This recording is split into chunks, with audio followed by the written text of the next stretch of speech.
The film is a wild one. You already know you're getting yourself into some nonsense when it starts off with Gohan trying to force his step pops Big Green to watch him and his pet dragon twerk while whistling Farmer in the Dell. And this man Piccolo immediately starts losing his religion. He starts sweating, blood vessels popping, before he eventually has to yell at the kid to stop before he has one of those YouTube Catch a Predator teams knocking on his cave door. She said she was 12. What at first I thought was born out of trying to beat the EDP allegations, later turns out to be some epic foreshadowing, so we'll put a pin in it and keep it moving. The scene transitions and it turns out a rogue 3D model from the reboot universe found its way to the Dragon Ball continuity and was preparing to knock the Earth off axis. Goku and Krillin gear up thinking a quick Kamehameha will be able to right the situation, but turns out they didn't have enough mustard in the tank and that thing dropped faster than an American credit score directly onto the surface. As the masses converge upon the wreckage, we're taken inside the ship to see our current villains of the week. But before we can get into that can of worms, we gotta talk about the soundtrack to this film real quick, because the dub version of this movie is a whole different vibe from the original Japanese version. It's like they went directly into the MP3 player of a Midwestern kid in the early 2000s and found every piece of butt rock you can imagine. I'm not hating though. As wild as it is at first, it actually adds a weird sense of urgency and intensity to the movie. I don't hate it all. But getting back into the action, we see the baddies having a round table around Kmart Purunga discussing their upcoming plans. One of the disposables gets a bit too much dip on his chip and gets smoked for calling Slug an unk. Fella was disrespectful as hell about it too, talking about, hey, you know boss can't be waiting like this. Fella out here looking like Benjamin Button in his 20s and you're saying be patient? Atrocious work. No wonder he got smoked. Bigger Green then takes out another one of the losers for moving too slow on the getting Earth chromed out plan and is immediately replaced by a subordinate who promises to make it happen in 3 days if that means he can avoid a trip to the next Tupac concert. This man Slug then reaches into his candy jar full of perks and starts downing them bad boys just to feel something again while he waits for the plan to come together. Back outside, the B team begins voicing their grievances before the Slug bugs start airing out the whole crowd like this is no Russian in Call of Duty. Through the unrest, Slug peeps something that catches his eye, noticing the Dragon Ball chilling on young Gohan's head. Gohan and company start beating up the jobbers, and we even get a brief moment of Chi-Chi getting her flowers, getting a double kill before she gets snugged by a dove to the solar plexus in their movie relevance. Apparently the Molly's activated Slug's third eye, as the man shows up outside and begins brain draining Bulma for her knowledge on the Dragon Balls and the radar after she lets it slip that she has a method of finding them when Major Green was trying to run Gohan's pockets.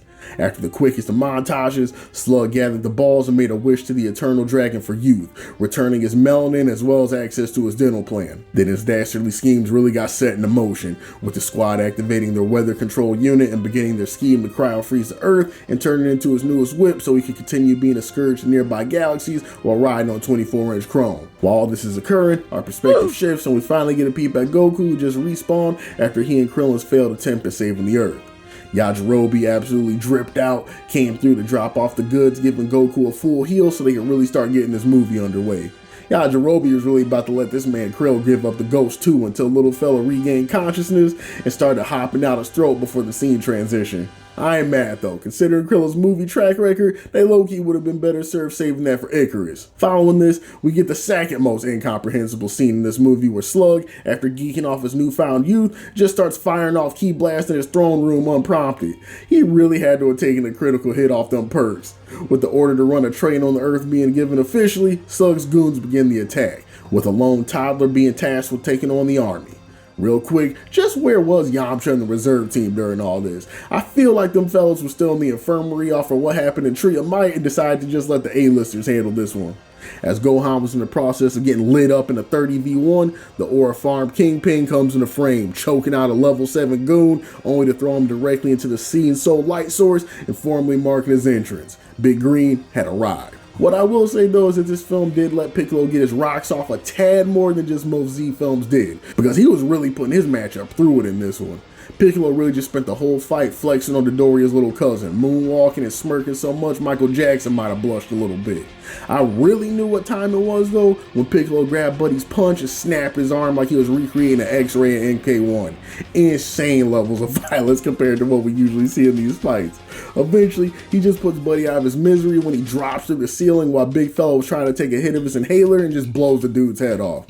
Gohan was out front getting busy with the freaky frog, but it all started going south quick when Buddy sicked the little homies on him and they started draining the young warrior's life force with their questionably located orifices. This is mad small, but I noticed the team used that one frame of twitching Gohan when he got his neck turned inside out by Rakuma and Namek here in the post-game rest with the freaky frogs, and it threw me all the way off. It's just such an iconic looking moment. But we continue to ball as Piccolo arrived to the scene in an attempt to save his son from getting wiped off the map yet again. With sheer force of will, Big Green makes it just in time to hop on the grenade for Son Gohan as he gets lit up like that drive-by scene in Menace to Society to protect his boy. Can't lie, they had my goat looking crazy too. They even blew his bonnet off. And right here is where the tides begin to turn, because movie Goku arrived in the scene to regulate and he went ham from moment one. He gave a single warning before hopping off the top rope and Rey Mysterio and Frogman into the nearest building.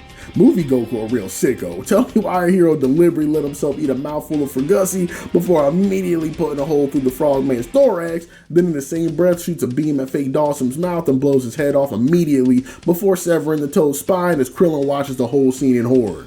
That's when Slug decided he didn't have the resources to be paying on unemployment for his whole rental army and stepped up to the plate directly. Then this fella Krillin for some reason just forgot how to read energy at this exact moment, rolled up on Slug and got sent to the stratosphere. I promise you can hear the Super Smash Bros. Announcer say home run if you listen real close. Now, I can't lie, this was an absolutely one-sided scrap. Slug was dumpstering this man Goku low diff after coming through with the Fountain of Youth and them honey packs he was munching on. And Slug is a different animal with the aura farming, right up there with his other green brethren. Just check the way this fella shoulder checks this builder for no reason, then starts hitting Goku with the dad puns while handing him a free case of CTE, just in his ear talking about, how about we do some window shopping? The animators want some absolutely diabolical work, giving us a good 10-second session of Goku getting wrecked in first person as he alternated between jaw and nut shots. Slug literally beat the shirt off this man, you hate to see it. Goku knew how crucial it was getting out here, so he was gearing up for a spirit bomb, but King Kai had to hit him with the reel, letting him know that there was no power to gather, big man. The Earth didn't have the facilities. I don't think you have the facilities for that, big man. It was drier out there than when your girl found out you didn't subscribe to the KJMProductions YouTube channel. Then, as all hope was lost, we get some real DBZ movie magic when Slug, preparing to knock Goku's head off, gets stopped in his tracks. Kakarot channels the spirit of Broly and enters what's now being called a false Super Saiyan transformation. Goku loses his marbles and his pupils and starts delivering that work to Slug, treating him how the Eagles was doing Kansas City in the Super Bowl.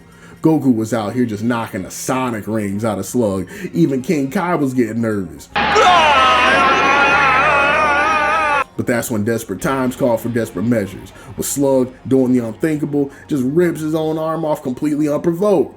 Goku's so dumbfounded by this nonsense, he loses his power boost and what has to be the most funniest de-transformation sequence in the whole series.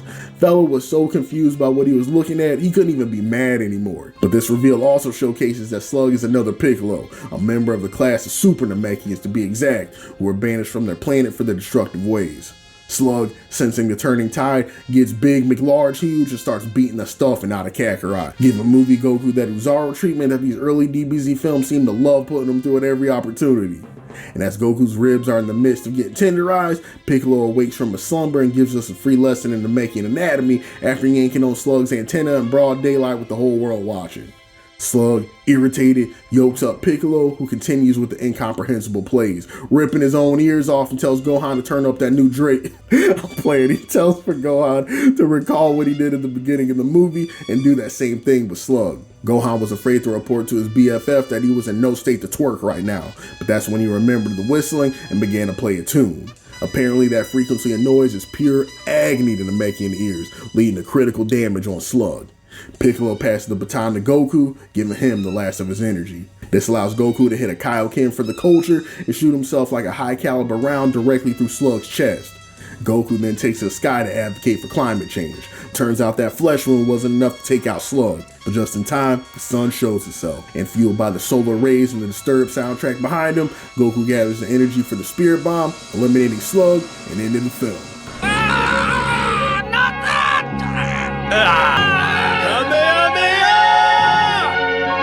The day was saved, Piccolo was no longer deaf, and as the credits roll, we're treated to a cold-ass fit check featuring Krillin, Goku, and Gohan and Roshi to round things out.